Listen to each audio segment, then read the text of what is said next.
Okay, what is up guys? My name is Mr. Dijoma. I just finished watching episode 3 of Game of Thrones and I just can't get it in what just happened. Anyways, let's get right into the video guys. Hope you guys are having a good day and yeah.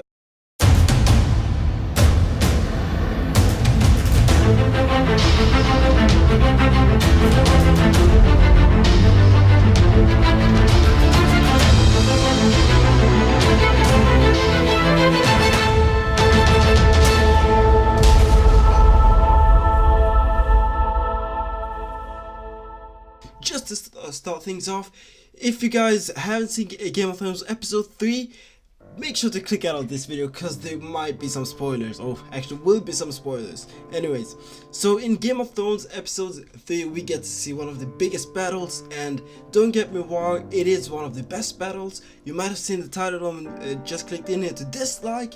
Well, my friend, let me explain myself why I think that episode 3 was disappointing. Now for a while, ever since season 5 or season 6, Game of Thrones have been pushing that the real enemy is up at the north, and the real enemy is the Night King.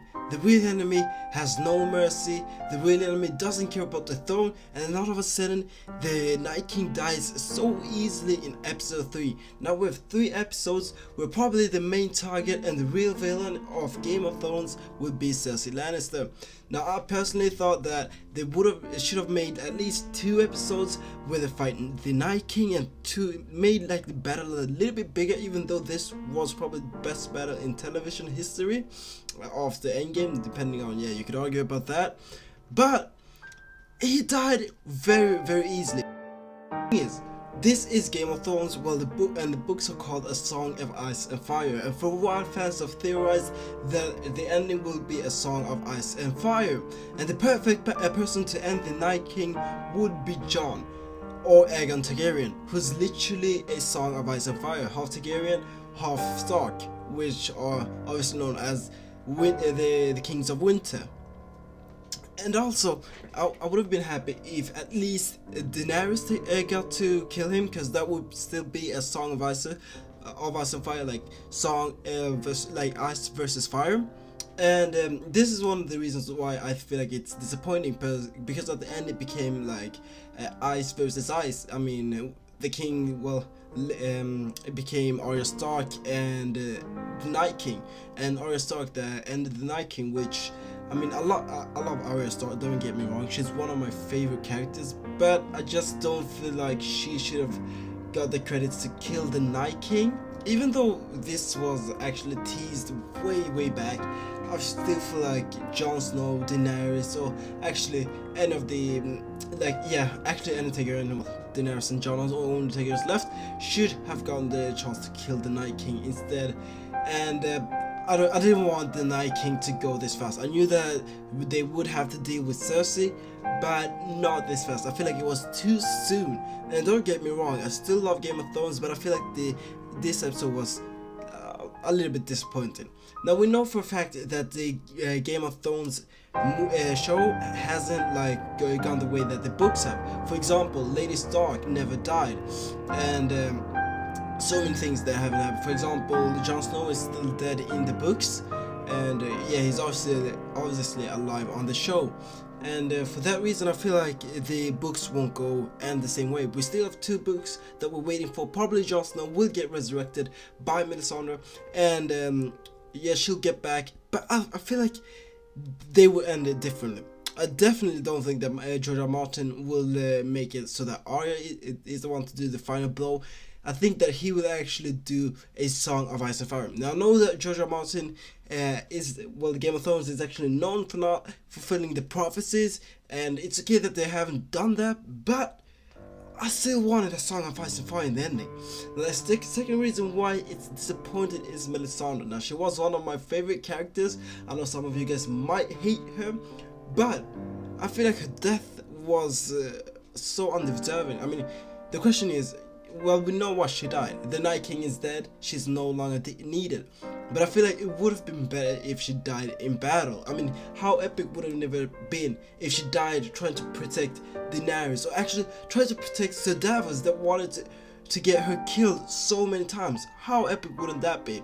That'd be like, I think that would be a good death and a more deserving death for a character like Melisandre, but that's not what we get, and I guess we gotta move on. Not enough people died. Well, not enough of the flagship characters. Now, Dolores Ed did die, which was one of my favorite of the Night's Watch. We got Lyanna Mormont died, which was very sad, but she at least she'll get a good legacy as she managed to take out a giant. Beric Dondarrion died too, protecting Arya Stark, which was pretty epic and heroic. I think it was amazing since Arya Stark actually wanted him dead, and he was on her little list for a while, but pretty cool that he managed to protect her. Theon Greyjoy got probably one of the most heroic deaths. He died protecting Bran Stark and protecting Winterfell, which he once actually took from the Starks. But yeah, he definitely deserved it. And the Night King, which as I've said before, I don't think he should have died this episode. We also saw Sir Jorah Mormont died, which makes me ask, where's the Mormont family going, since it was so little? They only brought 50 men, that's the only thing they had, and now 2 of the heirs are gone. And Melisandre, she died too, which is unfortunate. But those are the, like, I guess not main characters, but those are the people that we saw die.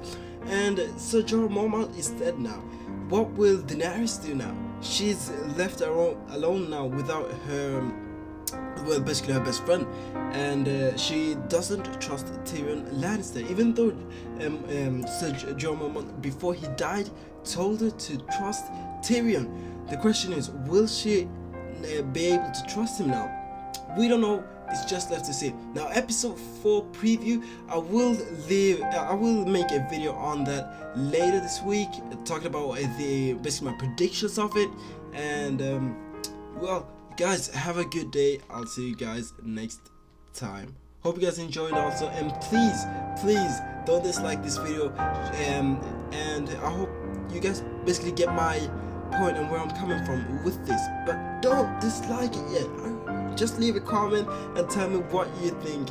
Why you think it wasn't disappointing. Yeah, I can never ever find the right words, and there's no way this is real life. There's no telling you're the right girl, so I can only say that it feels right. It feels right. It feels right. Yeah, I can only say that it feels right. It feels right.